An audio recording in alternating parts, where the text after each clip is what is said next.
Bonsoir à tous, bienvenue sur ATV Guadeloupe dans Questions directes. Notre invitée ce soir, Claudia Boucher. Bonsoir. Bonsoir, monsieur Eddy Planté. Vous êtes candidate aux élections législatives dans la 4e circonscription. Oui, On vous avait laissé il y a très longtemps, vous étiez candidat pour la présidence de l'UMP Guadeloupe. Pour la fédération. Pour la fédération, de l'UMP Guadeloupe. La présidence de la fédération Guadeloupe.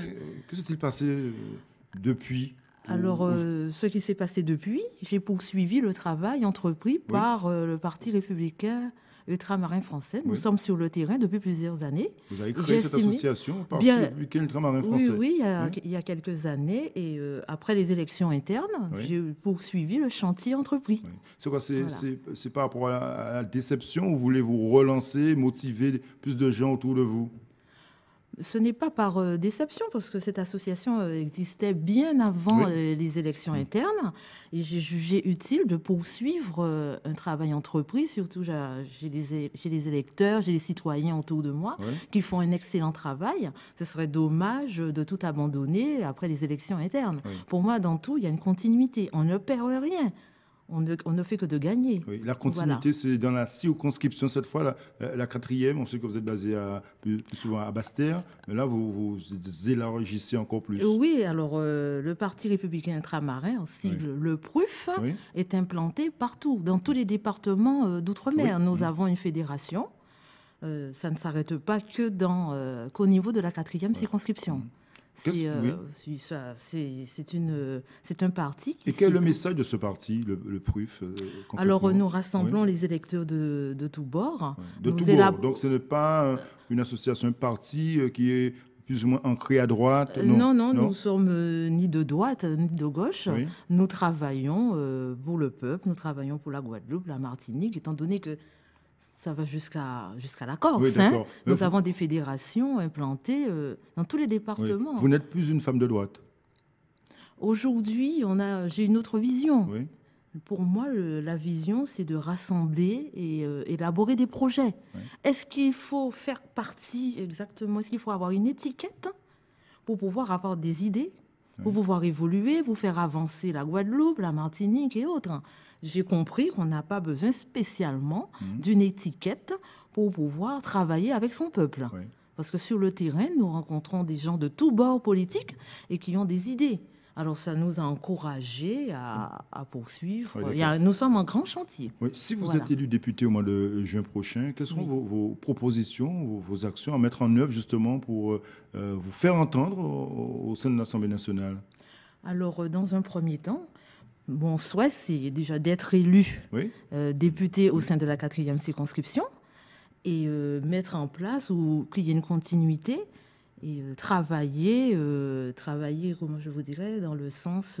vous avez déjà je ne veux pas... Oui, vous avez au sein de la 4e circonscription, est-ce que vous avez des soutiens de certains maires, par exemple, de responsables de partis? Oui, j'ai d'autres partis qui ont fait appel à moi. J'ai des maires aussi qui m'ont écrit, qui font appel à moi et qui souhaitent me soutenir, ou déjà qui me soutiennent durant les élections. Par exemple, à Basse-Terre, quelle est la position de Mme Panchard par rapport à votre candidature? Est-ce que vous l'avez rencontrée? Non, pour le moment, je n'ai rencontré personne. Moi, je pense qu'il faut travailler. Oui.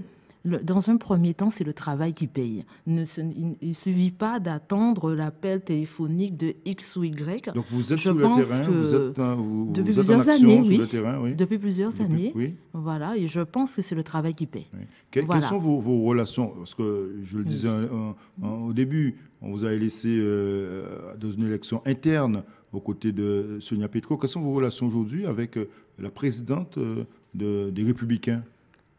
Moi, nous n'avons aucun problème. Chacun fait son travail. Chacun a ses idées. Chacun défend ses idées. Il faut être tolérant. Oui. Nous nous respectons. Chacun poursuit sa route. Oui. Nous avons des idées, nous les mettons en exécution. On n'est pas là pour attiser le feu ou autre ou non.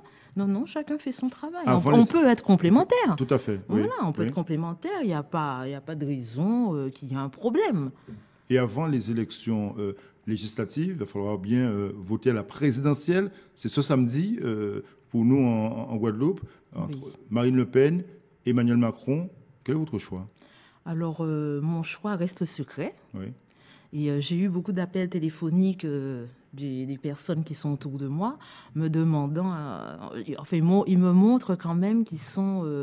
enfin, le sentiment que j'ai, les personnes sont indécises. Ils ne savent plus... ils ne ressentent pas cette élection. Pour vous, c'est difficile de faire un choix entre Emmanuel Macron et Marine Le Pen aujourd'hui? Pour moi, personnellement, le choix n'est pas difficile, mais mon vote reste secret. Et que je n'ai pas donné de consigne de vote au sein de mon groupe, libre à chacun de voter qu'il souhaite en son âme et conscience. Si, par exemple, Marine Le Pen est élue présidente et qu'elle a une majorité, est-ce que vous, si vous êtes élu député, vous allez siéger au sein de cette majorité parlementaire de Marine Le Pen? Alors, moi, je vais vous dire sincèrement qu'il y ait une majorité au sein de l'Assemblée nationale de suite, moi, je n'y crois pas. Oui, vous n'y croyez pas? Je n'y crois pas. Je n'y crois pas. Oui. Je n'y crois pas. Et puis, rentrer à l'Assemblée nationale, c'est sûr. Si je suis élue... Bon. Non, on dit avant le second tour, souvent on entend qu'il faut faire barrage au Front National. Est-ce que vous comprenez ce discours? Mais j'entends tous les jours. Bon, je peux comprendre le sentiment de chacun. Ils n'ont pas envie, les gens n'ont pas envie de se tromper, mais en même temps, les gens sont indécis. Je sens que c'est une élection qui est très difficile pour certaines personnes. Ça, j'ai des appels téléphoniques tout le temps. Qui dois-je voter? Bon. Je ne peux pas être à la place de l'électeur. Vous expliquez justement cette montée du Front National en Guadeloupe au premier tour, près de 13%, près de 14% de suffrages obtenus. Alors moi, le sentiment que j'ai, je pense que les personnes veulent du changement. Voilà, il y a eu des laissés pour compte, et c'est ce que je fais au sein du parti. Nous travaillons aussi avec les personnes qui ont perdu le goût des élections. Nous redonnons aussi cette volonté, le goût des élections, parce que nous rencontrons souvent des personnes... Donc, vous pour parler vrai. Il faut parler vrai, il faut parler vrai aux gens, il faut leur donner la parole, il faut comprendre aussi qu'est-ce qui s'est passé. Il faut comprendre pourquoi il y a ce sentiment de dégoût. Moi je dirais c'est un sentiment de dégoût. C'est mon analyse à moi. Et ils me le disent aussi. Les personnes me disent, vous savez, Claudia, je suis dégoûtée des élections. Et vous allez redonner goût à la politique en étant candidate aux législatives, c'est ça? Oui, moi, mon souhait, c'est de redonner goût aux électeurs et de travailler aussi avec les électeurs. Et non, moi, voter pour moi et je vous oublie. Il faut impliquer. Et c'est ce travail qu'on effectue depuis quelque temps. Et on sent quand même que les personnes sont contentes.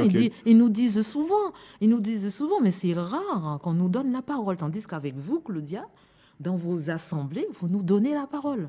Merci d'être venue, Claudia Boucher, ce soir pour nous parler de votre candidature aux législatives dans la 4e circonscription. Merci encore d'être venue ce soir sur ATV. Merci à vous, chez vous. Merci de nous avoir suivis ce soir. Bonne soirée sur ATV. À demain.